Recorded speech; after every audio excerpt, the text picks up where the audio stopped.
শিক্ষাবিদ সৈয়দ মঞ্জুরুল ইসলাম মারা গিয়েছেন। বিদেশি বিনিয়োগকারীদের সুখবর দিলেন মালয়েশিয়ার প্রধানমন্ত্রী। কিছু এলাকা থেকে সরছে ইসরায়েলের সেনারা, ঘরে ফিরছে গাজার মানুষ। এদিকে নোয়াখালীতে বিভাগ চাই স্লোগানে এবার ঢাকার বিক্ষোভ। অন্যদিকে ভারতকে আবারও দুঃসংবাদ দিল যুক্তরাষ্ট্র। এতক্ষণ শুনছিলেন শিরোনাম, এবার জানিয়ে দেব বিস্তারিত। ঢাকা বিশ্ববিদ্যালয়ের ইংরেজি বিভাগের ইমেরিটাস অধ্যাপক, কথা সাহিত্য প্রাবন্ধিক সৈয়দ মঞ্জুরুল ইসলাম ইন্তেকাল করেছেন। ইন্না লিল্লাহি ওয়া ইন্না ইলাইহি রাজিউন। শুক্রবার 10 অক্টোবর বিকেল 5টায় রাজধানীর ল্যাব ইউ হাসপাতালে চিকিৎসাধীন অবস্থায় তিনি শেষ নিঃশ্বাস ত্যাগ করেন। অন্য প্রকাশের প্রধান নির্বাহী মাজহারুল ইসলাম এই তথ্য নিশ্চিত করেন। গত 3 অক্টোবর অধ্যাপক সৈয়দ মঞ্জুরুল ইসলাম রাজধানীর ধানমন্ডিতে ইউনিভার্সিটি এর লিভারেন্স আটক বাংলাদেশ ইউল্যাব যাওয়ার পথে গাড়িতে অসুস্থ হয়ে পড়েন। পরে গাড়ি চালক একজনের সহায়তায় তাকে পার্শ্ববর্তী একটি হাসপাতালে নেন। খবর পেয়ে তারা সেখানে যান। সেখানে থেকে তাকে ল্যাব ইউ হাসপাতালে ভর্তি করা হয়। গত 4 অক্টোবর থেকে অধ্যাপক সৈয়দ মঞ্জুরুল ইসলামের শারীরিক অবস্থার অবনতি হয়। অক্সিজেন লেভেল কমতে থাকে। ফুসফুসে পানি জমার কারণে পরিস্থিতি খারাপের দিকে গেলে রোববার সন্ধ্যায় লাইভ স্পটে দেখা হয়। প্রায় 48 ঘন্টা লাইভ স্পটে থাকার পর তার শারীরিক অবস্থার কিছুটা উন্নতি হয়েছিল। তবে পরে আবার শারীরিক অবস্থার অবনতি হলে তাকে পুনরায় আজ বিকাল 5টায় চিকিৎসারা লাইফ সাপোর্ট সরিয়ে নিয়ে তাকে মৃত্যু ঘোষণা করেন বলে মাজহারুল ইসলাম জানিয়েছেন। সৈয়দ মঞ্জুরুল ইসলামের মরদেহ আজ বারডেমের হিমঘরে রাখা হবে বলে তার পরিবার, বন্ধু ও স্বজনেরা জানিয়েছেন। সর্বস্তরের মানুষের শ্রদ্ধা নিবেদনের জন্য আগামীকাল শনিবার সকাল 11টা তার মরদেহ কেন্দ্রীয় শহীদ মিনারে নেওয়া হবে। এরপর বাদ জোহর ঢাকা বিশ্ববিদ্যালয়ের কেন্দ্রীয় মসজিদে জানাজা অনুষ্ঠিত হবে। পরে মিরপুর বুদ্ধিজীবী কবরস্থানে তাকে দাফন করা হতে পারে বলে জানা গেছে। 1951 সালে সিলেট জন্মগ্রহণ করেন সৈয়দ মঞ্জুরুল ইসলাম। ঢাকা বিশ্ববিদ্যালয়ের ইংরেজি বিভাগ থেকে স্নাতকোত্তর করে কানাডার কুইন্স বিশ্ববিদ্যালয় থেকে পিএইচডি করেন তিনি। ঢাকা বিশ্ববিদ্যালয়ের ইংরেজি বিভাগে দীর্ঘদিন শিক্ষকতা করে 2018 সালে চাকরি নির্ধারিত সময় শেষ করে অবসর নেন সৈয়দ মঞ্জুরুল ইসলাম। এরপর তিনি ইউনিভার্সিটি অব লিভারের আটক বাংলাদেশ যোগ দেন। 2023 সালে তাকে ঢাকা বিশ্ববিদ্যালয়ে ইমেরিটাস অধ্যাপক করা হয়।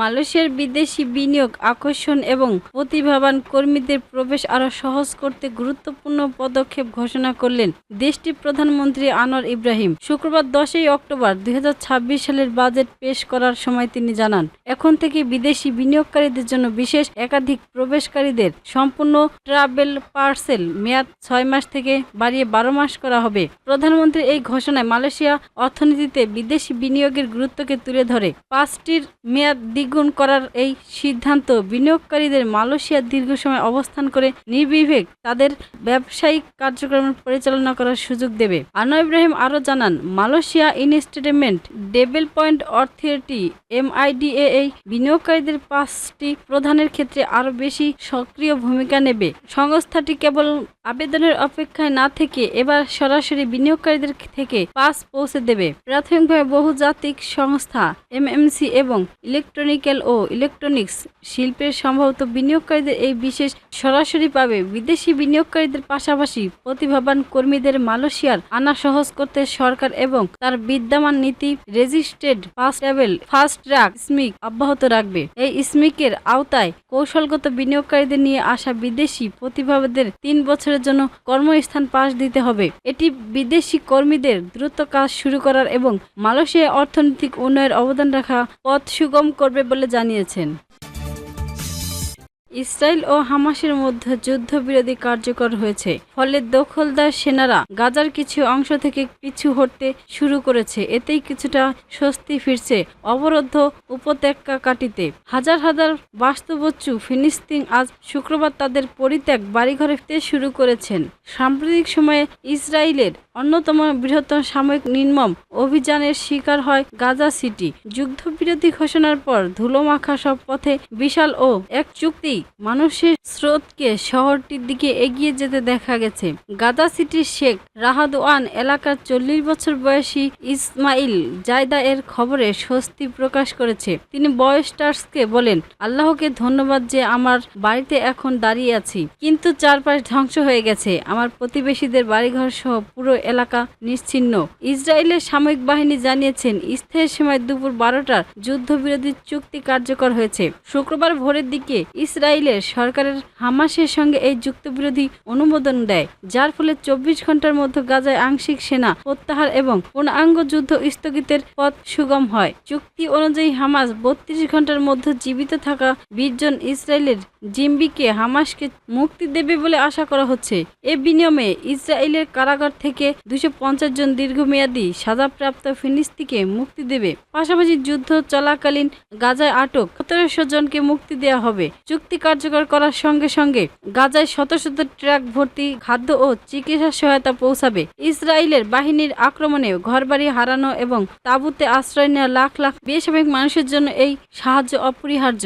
মার্কিন প্রেসিডেন্ট ডোনাল্ড ট্রাম্পের যুদ্ধ অবসানের উদ্যোগের প্রথম পর্বে গাজার প্রধান শহরাঞ্চল থেকে ইসরায়েলের বাহিনী প্রত্যাহার করা হবে, তবে উপত্যকার প্রায় অর্ধেক এলাকার নিয়ন্ত্রণ থাকবে ইসরায়েল বাহিনীর হাতেই। টেলিভিশনে দেখা ভাষণে ইসরায়েলি প্রধানমন্ত্রী বেনিয়ামিন নেতানিয়াহু বলেছেন, ট্রাম্পের পরিকল্পনার পরবর্তী ধাপগুলোতে গাজা যাতে সাময়িককরণ চুক্তি হয় এবং হামাস যাতে অস্ত্র সমর্থন করে তা নিশ্চিত করতে ইসরায়েলের বাহিনী গাজায় অবস্থান করবে। তিনি বলেন, যদি এটা সহজে অর্জন করা যায় তবে ভালো, আর যদি না হয় তবে কঠিন উপায় অর্জন করা হবে। এই যুদ্ধে 67,000-এর বেশি ফিলিস্তিন নিহত হয়েছে, তবে এখন কিছু বাধা রয়ে গেছে, যার মধ্যে ফিলিস্তিন বন্দীদের মুক্তি তালিকা প্রকাশ এবং যুদ্ধ শেষ হলে ধ্বংসস্তূপ হতে যাওয়া গাজার শাসনভার কার হাতে থাকবে তা নিয়ে পরবর্তী পদক্ষেপ বিষয়ে এখন চুক্তিবদ্ধ হওয়া বাকি। হামাস এখন ইসরায়েলের নিরস্ত্রীকরণের দাবি মেনে নেয়নি। নোয়াখালীতে পৃথক প্রশাসনিক বিভাগ ঘোষণার দাবিতে রাজধানীর শাহবাগে বিক্ষোভ অনুষ্ঠিত হয়েছে। শুক্রবার 10 অক্টোবর বিকালে চকবাজার স্টাফ সমিতি সংগঠন এর ব্যানারে শতাধিক যুবক এ বিক্ষোভ অংশ নেন। বিক্ষোভকারীরা দাবি একটাই, নোয়াখালী বিভাগ চাই স্লোগান দিতে দিতে শাহবাগ মোড়ে সমাবেত হন। তাদের দাবি, নোয়াখালী, ফেনী, লক্ষ্মীপুর এবং আশেপাশের জেলা নিয়ে গঠন করতে হবে নতুন নোয়াখালী বিভাগ। বিক্ষোভকারীদের নেতারা বলেন, দীর্ঘদিন ধরে নোয়াখালীর অঞ্চলের মানুষ প্রশাসনিক সেবা থেকে বঞ্চিত।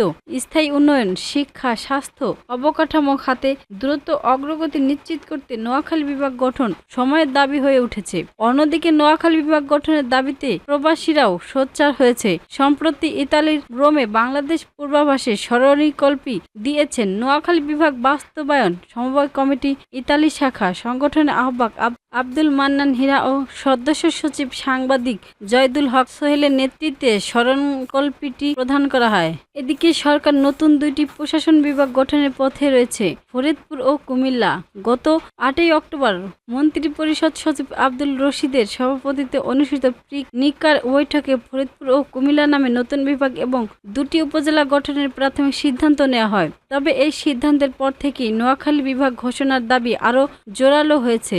স্থায়ীদের দাবি, নোয়াখালীকে কুমিল্লা বিভাগের অন্তর্ভুক্ত না করে স্বাধীন প্রশাসনিক বিভাগ হিসেবে ঘোষণা দিতে হবে।